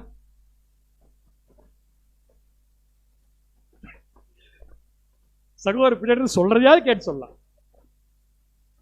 பெரிய குதிரை, அதுக்கு முன்னாடியே பெரிய குதிரை. அது இதெல்லாம் அதுக்கப்புறம் வந்து காப்பி அடிச்ச குதிரை. பெரிய குதிரை. இஸ்ரேல் ஜனங்கள் அடிக்கடி அந்த குதிரையை நம்பி தான் போயிடுவாங்க. வாசிங்க ஏசாயா 31 அதிகாரம் 1-3 வரைக்கும். ஏசாயா 31 அதிகாரம் 1 முதல். சகாயம் அடையும்படி இஸ்ரேலுடைய பரிசுத்தரை நோக்காமல். அவரை நோக்க மாட்டாங்க இவங்க எப்பவுமே. சகாயம்னு என்ன? வெற்றி, நினைச்ச காரியம் நடக்கிறது. அதுக்கு யாரை தேடணும்? தேவனை தேடணும். இவங்க என்ன பண்றாங்களாமா? கர்த்தரை தேடாமலும் எகிப்துக்கு போய். எங்க போய்? ஏன்னா அங்கதான் பெரிய குதிரை இருக்கு. அப்படின்னு என்ன அர்த்தம்? எங்களுடைய ராணுவ பலம் கம்மி, எகிப்துல ராணுவ பலம் அதிகம் அப்படின்னு அர்த்தம். அடுத்தது, குதிரைகள் மேல் நம்பிக்கை வைத்து. எதன் மேல் நம்பிக்கை வச்சு? அப்ப இஸ்ரேல் ஜனங்களை எந்த குதிரை மேல் நம்பிக்கை வச்சிருக்காங்க? எகிப்து. சோ எகிப்துடைய குதிரைன்னு என்ன புரிஞ்சுக்கலாம்? எகிப்துடைய ராணுவத்தின் மேல் நம்பிக்கை வச்சு தேவனை விட்டாங்க.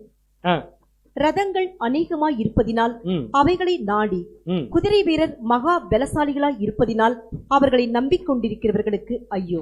குதிரையும் பெருசு, குதிரை வீரர்களும் எப்படி இருக்காங்களாமா? மகா பலசாலிகளா இருக்கிற அவங்கள தேவனை விட அதிகமா நம்பிட்டு இருக்கவங்களுக்கு ஐயோ. ஐயோன்னா ஓகே, யாருக்கு ஐயோ? இப்ப தேவனை விட மற்ற ஒரு விஷயத்தை பெருசா நினைக்கிறவங்களுக்கு பைபிள் என்னதான் சொல்லுது? ஐயோ. நல்லா புரிஞ்சுக்கோங்க. சோ அந்த ஐயோ இப்ப யாருக்கு போடப்பட்டிருக்குன்னு இஸ்ரேல் ஜனங்களுக்கு. ஏன்னா அவங்க யாரை நம்பி இருக்காங்க? குதிரைய. யாருடைய குதிரைய? எகிப்தின் குதிரைய. 3 வசனம் மட்டும் வாசிங்க. 3. எகிப்தியர் தெய்வம் அல்ல. எகிப்தியர் தெய்வமா? எகிப்தியர் தெய்வம் அல்ல, மனுஷர் தானே. மனுஷன் தானே. அவர்களுடைய குதிரைகள் ஆவி அல்ல. அவருடைய குதிரைகள் அப்படின்னு என்ன அர்த்தம்? தேவன் நமக்கு கொடுக்க போட குதிரை ஆவி உள்ளது. இன்னும் புரியுற மாதிரி சொல்லட்டுமா? மற்றவங்களுக்கு எல்லாம் கண்ணுக்கு தெரிகிற விஷயத்தை நோக்கி பயந்துட்டு போயிட்டு இருப்பாங்க. நம்மெல்லாம் கண்ணுக்கு தெரியாத விஷயத்த கண்ணுக்கு தெரியறதை விட அதிகமா நம்பி போறோம். பாத்தீங்களா? அதான் பலம். அந்த பலத்தை தேவன் நமக்கு கொடுத்திருக்காரு. இன்னைக்கு இஸ்ரேல் ஜனங்களுக்கு கொடுத்திருக்காரு.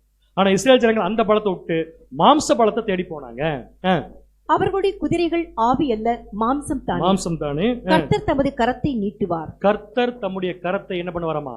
நீட்டுவார். அப்பொழுது சகாயம் செய்கிறவனும் இடறி, சகாயம் பெறுகிறவனும் விழுந்து, அனைவரும் ஏகமாய் அழிந்து போவார்கள். அனைவரும் ஏகமாய் அழிந்து. இது எதுக்காக இந்த வசனம் போட்டிருக்கேன்னா, குதிரைகள் என்பது தீர்க்க தரிசனத்தில் எதை குறிக்கும்னா நாடுகளின் ராணுவ வலிமைக்கான.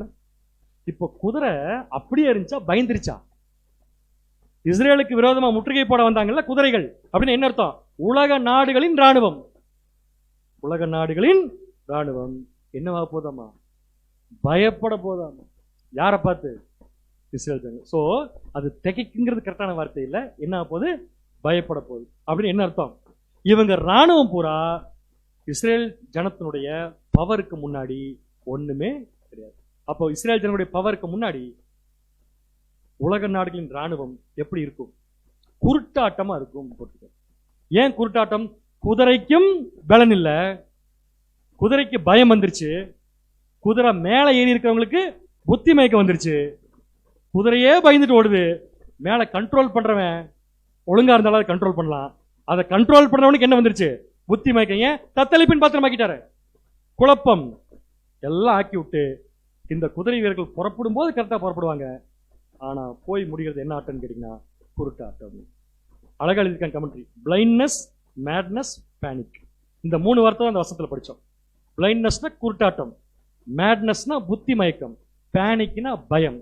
இதெல்லாம் யாருக்கு வரப்போகுது? ஆப்போசிட்டா வரக்கூடிய நாடுகளின் ராணுவ வல்லமை இப்படித்தான் ஆக போகுது. பிளைண்ட் ஆக போகுது, மேட் ஆக போகுது, பயப்பட வைக்க போகுது. எதுன்னு கேட்டீங்கன்னா மற்ற நாடுகளுடைய ராணுவத்தின் வல்லமை இஸ்ரேல் தேசத்துக்கு முன்னாடி இப்படித்தான் இருக்கு அப்படின்னு சொல்லிட்டு அழகா அந்த கமெண்ட்ரி ரொம்ப நல்லா இருந்துச்சு, அதனால போட்டிருந்தேன். Blindness, madness, panic. Surely these are the characteristics manifest in the policies of the nations. Their dealings with the Middle East problem today. சிம்பிளா எழுதிட்டார் ஒரு கருத்து. தமிழ் என்ன சொல்றேன் உங்களுக்கு. அதாவது இன்னைக்கு மத்திய ஆசிய நாடுகள் இருக்கு இல்லையா, அங்க ஒரு குழப்பம் இருக்கா? என்ன குழப்பம்? நல்ல வேளை கேட்டேன். எவ்வளவு ஸ்பீடா தலையாட்டிங்க தெரியுமா? என்ன குழப்பம்? அங்க என்ன குழப்பம்னா இவங்க என்ன பண்றாங்கன்னு ஒருத்தருக்குமே தெரியறது இல்ல. அந்த குழப்பத்தின் மத்தியில ஒவ்வொரு வல்லரசு நாடுகளும் நிறைய தீர்மானம் போடுறாங்க தெரியுமா, ராணுவத்தின் அடிப்படையிலேயே. அந்த தீர்மானம் எல்லாமே எப்படித்தான் இருக்கு தெரியுமா?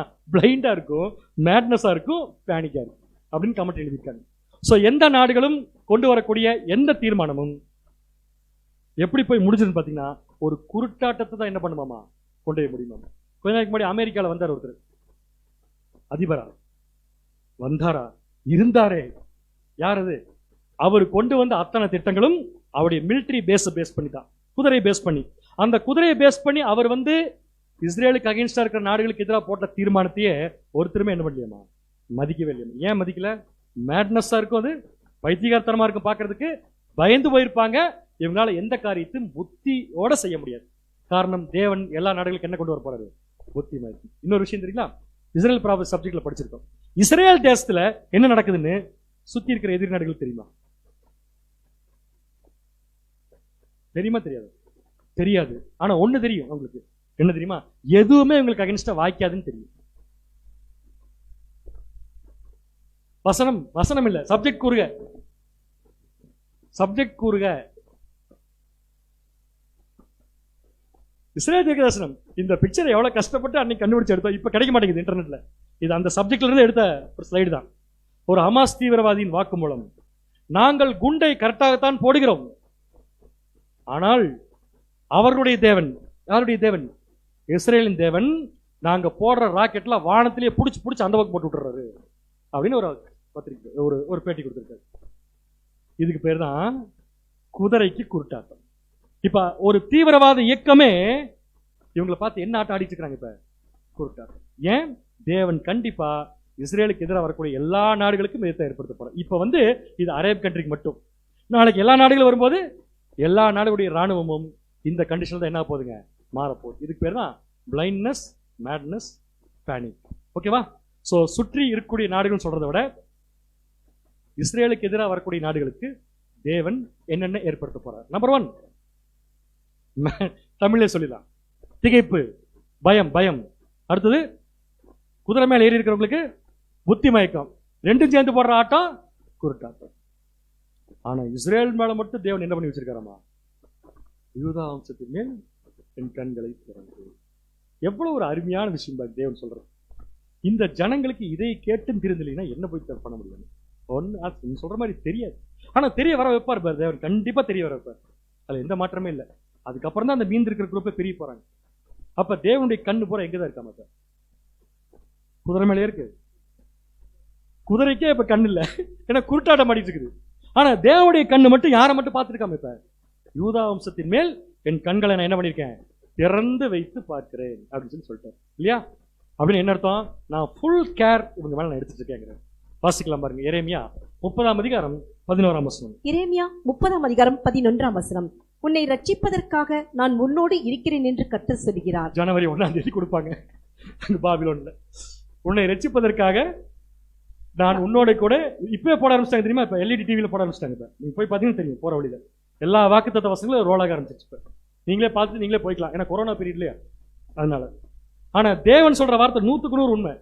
இஸ்ரேல் தேசத்தை பொறுத்த வரைக்கும் உன்னை ரட்சிப்பதற்காக நான் உன்னுடைய கூட இருக்கிறேன். ஒரு டாக்டர் ஒரு பேஷண்ட்டை குணமாக வந்த பேஷண்ட்டை குணமாக்குறதுக்கு கூடயே போய் வீட்டில் இருப்பாரா? என்ன பண்ணுவார் டாக்டர்? அவன் வீட்டு பக்கம் மட்டும் போக மாட்டார், மாத்திரை எழுதி கொடுத்து அனுப்பிச்சுடுவார். இவர் சொல்றாரு, நான் உன்னை குணமாக்குறதுக்காக என்ன பண்றேன். இப்படி ஒரு டாக்டர் இருந்தா எப்படி இருக்கும்? ஆனா இருக்கார் அவங்களுக்கு தான் அது இன்னும் புரியல. சரி, என்ன பண்ணுவார் இந்த டாக்டர்? வாசிங்க. உன்னை சிதறடித்த எல்லா ஜாதிகளையும் நான் நிர்மூலமாக்குவேன். உன்னையோ நான் நிர்மூலமாக்காமல் என்ன பண்ண மாட்டேன், நிர்மூலமெல்லாம் ஆக்க மாட்டேன், அதுக்காக சும்மா விட மாட்டேன். முற்றிலும் தண்டியாமல் விடாமலும் மட்டாய் தண்டிப்பேன். மட்டாய் நான் என்ன பண்ண உடனே பாருங்க, தன்னுடைய கண்ணை தேவன் இஸ்ரேல் தேசத்து மேல வச்சுட்டு இஸ்ரேல் ஜனங்களை தன்னுடைய கண்ணுங்கிறார். தன்னுடைய கண்ணை அவங்க மேல வச்சுட்டு, தன்னுடைய கேர் அவங்க மேல வச்சுட்டு, யார் மேல கேர் வச்சிருக்காரோ அவங்களை என்ன சொல்லி கூப்பிடுறாருன்னா, நீதான் என் கண்ணுங்கிறார். கண்ணுன்னு சொன்ன நம்ம கண்ணு மணிங்கிறார். இதே சகரியால தான் படிச்சோம் நம்ம. சகரியா 2:8. சகரியா 2ஆம் அதிகாரம் 8ஆம் வசனம். பிற்பாடு மகிமையுண்டாகும் என்று சேனைகளின் கர்த்தர் சொல்லுகிறார். பிற்பாடு மகிமை உண்டாகும் என்று சேனைகளின் கர்த்தர் சொல்லுகிறார். உங்களை கொள்ளையிட்ட ஜாதிகளிடத்துக்கு என்னை அனுப்பினார். உங்களை தொடுகிறவன் அவருடைய கண்மணியை தொடுகிறான். அப்ப இஸ்ரேல் ஜனங்களுக்கு தேவனுக்கு யாரு கண்மணி? தேவன் இஸ்ரேல் ஜனங்கள் மேல என்ன வச்சிருக்காரு? அப்போடைய கண்ணு பூரா யாருதான்? இஸ்ரேல் ஜனங்கள் தான். கண்ணும் அவங்க மேலதான், அவரு கண்ணு அவங்க தான். யாராவது அவங்களை டச் பண்ண முடியுமா? ஒரே ஒருத்தர் மட்டும் டச் பண்ணலாம். யாருன்னா தேவன். அதுவும் எப்படி சொல்றாருன்னா, உங்களை முற்றிலும் நிர்மூலமாக்காமல் மட்டாய் நான் என்ன பண்ணுவேன். இப்ப நம்ம என்ன கண்டுபிடிக்கோம்னா, யூதா வம்சத்தின் மேல் என் கண்களை திறந்து வச்சிருக்கேன்னு சொல்றாரு. அதுக்கு என்ன அர்த்தம் அப்படின்னு? அவர் கண்ணை கொண்டு போய் வச்சிருவாரா? பார்த்துட்டு இருப்பேன்னு அர்த்தம். எப்படி பார்த்துக்குவார்? யாரோ ஒருத்தரை வச்சுதான் பார்க்கணும். ஆனா யாரோ ஒருத்தர் வச்சு பார்க்க போறாருல, அவங்க என்ன பண்ணுவாங்களாமா, தேவனுடைய கண்ணு மாதிரி அவங்கள பார்த்துக்குவாங்களாமா. யார் என்ன அங்க நடக்க போகுது அப்படின்னா, தேவன் கண்ணை எப்படி வைக்க போறாருன்னா, ஒரு குரூப்பை இப்ப இஸ்ரேல் தேசத்துக்குள்ள கொண்டு வர போறாரு. யார் தெரியுமா அது? சகரியா 12ஆம் அதிகாரம் 5ஆம் வசனம். சகரியா 12ஆம் அதிகாரம் 5ஆம் வசனம். எருசலேமின் குடிகள். என்ன குடிகள்? எருசலேமின் குடிகள் சேனைகளின் கர்த்தராகி தங்கள் தேவனுடைய துணையினால் எங்களுக்கு பெலனானவர்கள் என்று அப்போது யூதாவின் தலைவர் தங்கள் இருதயத்திலே சொல்லுவார்கள். இங்கதான் ஹைலைட்டான ஒரு பாயிண்ட் என்னன்னா, யூதாவின் தலைவர்கள். யூதா யாரு? ஜனங்கள். அப்ப ஜனங்களுக்கு யார் வரப்போறா? இப்ப தலைவர். தலைவரா? இங்கிலீஷ்ல கொஞ்சம் பார்க்கலாம். தலைவரா? Governor of governors, plural. யார் இந்த கவர்னர்ஸ்? இந்த கவர்னர்ஸ் எப்படி திரும்ப இருப்பாங்க பாருங்களேன். சகரியா 12:6. சகரியா 12ஆம் அதிகாரம் 6ஆம் வசனம். அந்நாளிலே யூதாவின் தலைவரை விறகுகளுக்குள்ளே எரிகிற அக்னி அடுப்புக்கும், விறகுகளுக்குள்ளே எரிகிற அக்னி அடுப்புக்கும், வைக்கோல் கட்டுகளுக்குள்ளே எரிகிற தீவட்டிக்கும் ஒப்பாக்குவேன். தீவட்டிக்கும் ஒப்பாங்க. என்ன ரொம்ப இன்டெப்தா போக வேண்டாம். என்ன தெரிய வருது இந்த தலைவர்களை பத்தி நமக்கு? பயங்கரமா எரிஞ்சிட்டு இருப்பாங்கன்னு தெரியுது, அவ்வளவுதான். அவர்கள் வலதுபுறமும் இடதுபுறமுமாக புறப்பட்டு. எங்க புறப்பட்டு? வலது இடது புறப்பட்டு. யாரு தலைவர்கள்? எங்க புறப்பட்டு? சரி வாசிங்க. சுற்றிலும் இருக்கிற எல்லா ஜனங்களையும் பட்சிப்பார்கள். சுற்றிலும் இருக்கிற எல்லா ஜனங்களையும் என்ன பண்ணிடுவாங்களாமா? பட்சிப்பார். யார் பட்சிக்க போற? யூதாவின் தலைவர்கள். இவங்க தான் கண்ணு மாதிரி பாத்துக்கிறாங்க. எருசலேம் திரும்பவும் தன் ஸ்தானமாகி எருசலேமிலே குடியேற்றப்பட்டிருக்கும். எருசலேமிலே குடியேற்றப்பட்டிருக்கும். யார் இந்த தலைவர்கள்? 1,44,000 பேர் வந்து, முற்பிதாக்கள் வந்து, மேபி வந்து ஸோ யார் அப்படிங்கிறத முழுசா நீங்க படிச்சுட்டு வாங்க. பின்னாடி அடுத்த வாரம் நம்ம என்ன பண்ணலாம்னா, தொடர்ந்து இந்த வசனங்களை நம்ம தியானிக்கலாம். தேவன் தாமே நம் அனைவரையும் ஆசீர்வதித்து வழி நடத்த வராது.